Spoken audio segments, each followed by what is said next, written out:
Hello, I'm Derek, and welcome to Hindsight 101, where you'll learn about things that will help you in everyday life.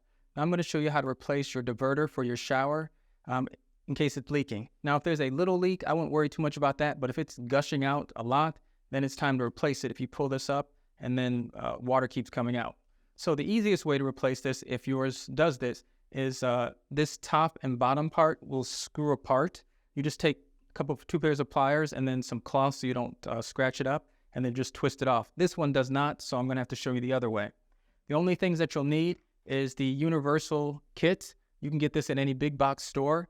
I'm not going to use the diverter that's in there because the one that I have matches the rest of the shower, so I don't want to get rid of it.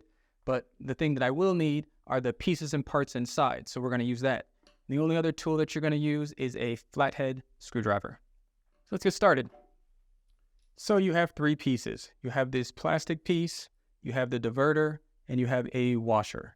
So what you want to do is you want to take the plastic piece and the washer. The washer has two sides. It has an open side and then it has a flat side.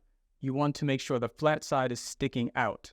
So with the plastic piece, there's a hole right here, and then you take the washer, the open end you want to put towards the inside of the plastic piece like so. And then what you want to do is with the diverter, what's going to happen is we're going to put that through the top and then push it through. So essentially, it will look like this and lock into place, and then you can pull it up and down like so.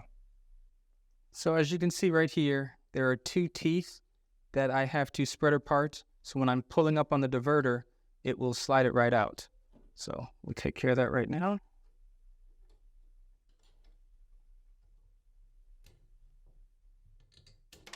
There we go. Forgot to mention, make sure that you have the tub stopper on so none of the pieces or parts falls down the drain. So now we're going to put it back into place. I'm just going to, there's these two little lips right here. I have to make sure that I have to put this exactly back the way it's supposed to. And then once I have that positioned correctly, I'm going to put the diverter in on top. And then essentially what I'm doing is just pushing it down, and it's right there. Now we're fixed. Hope this helps. Take care.